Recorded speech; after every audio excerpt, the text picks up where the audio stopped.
Hi everyone, in this video I want to talk about how I shot an entire feature film with this lens and that camera. If you're an indie filmmaker on a tight budget, stick around because this might work out for you as well. So at the beginning of the year, when we were in pre-production for my feature film, Dreamland Awaits, which is an art house horror film, I was really thinking about what to shoot it with. And I knew that I want something that is flexible, that is small, that is easy to handle, and it's also cheap, because that's like a big point. Like, we don't have a lot of money, we are making this movie from our own pockets, so we have to go the cheap way. But I also wanted to have production value in the movie and to have a cinematic look. But I was so lucky to find a company, a new Chinese company called Artisan. By the way, I'm not sponsored in any way by them or by anybody. I just had this experience. I just shot this feature film and I bought this lens, and it really worked out for me well. So I just wanted to share this experience with you. I wanted to buy something that gives a cinematic look. This is a 50mm lens with an aperture of 0.93, which is amazing. Like, it can do really great shots. First of all, it lets in a lot of light, so you don't need that many lights, that huge of a light setup. That's already going to save you a lot of money. A lot of times you can just use natural light, and then you can save time and money as well by not having a setup, just using what you have, just working what you have, because you can make some really interesting shots with this.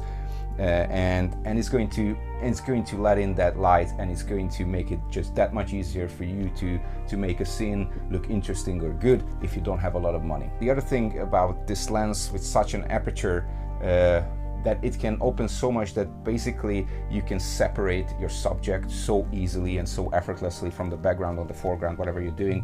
It's just going to make that background so creamy and so soft and so blurry that you know, whatever you want to focus your audience on, it's just going to pop out of the frame. It works really, it's like magic. So as a filmmaker, this is a really great tool for me to tell my audience what to focus on. Of course, I didn't shoot the whole movie with just one lens, because then the whole movie would be just close-ups, and that would look pretty strange, I guess.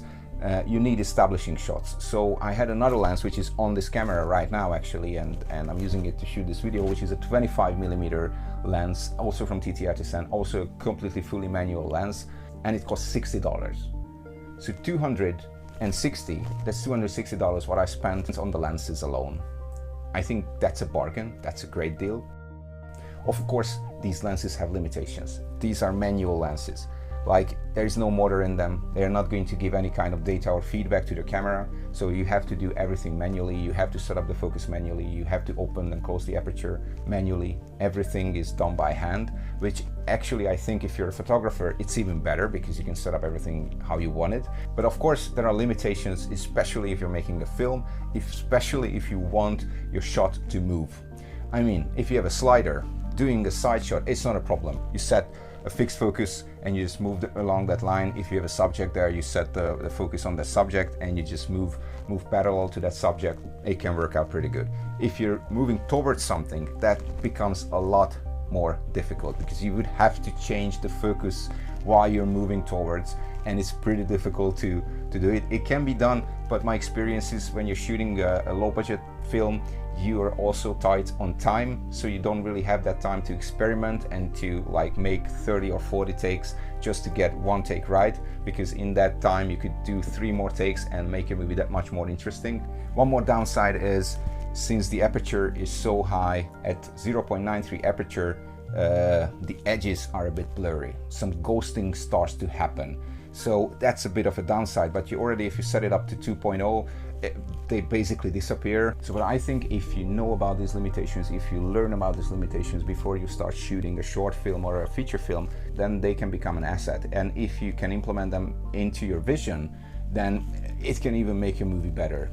I knew that I need some establishing shots for my film, right? We have an interesting location, a house. We have to make some totals of the house just to set up the mood. But right after that, I move into the close-ups, and we pretty much 85% of the movie, we stay with the close-up, we stay close to the actor, and that actually makes the whole movie just that much more claustrophobic, that much more eerie. So for me, it really worked out in a way that I think it added to my movie. Because I found a way how to use these limitations in a creative way in the movie itself. Just a few words about the camera, what we use the lens with. It's right there.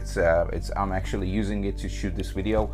I had the same kind of idea when I was buying the camera body. I wanted something cheap, but also, you know, half professional, so it can make decent images, it can record in 4K, and it has a decent ISO rating. But the very first camera what I bought when I was 18, it was a Nikon F50. So I'm a Nikon guy. I'm not saying that Nikon is the best brand out there in the world, but for me it always worked out, and I'm happy using Nikons because it feels familiar, it feels like coming home. So my choice was a Nikon Z50. If you're an indie filmmaker, if you're tight on budget, and you're doing a music video, you're doing documentaries or short films or even feature films, these lenses can really do magic. They cannot do everything, of course, but for the buck, they are an amazing deal. And you can buy them. You don't have to rent these things. You can buy these things. They are so cheap. You can just buy them and you put them on your camera and you can experiment with them. You can learn everything about them. You can learn all their little tricks and just become more familiar with them and make just better pictures with them. And we actually just released the trailer for Dreamland Awaits, my upcoming art house horror feature, what we shot with this lens and that camera.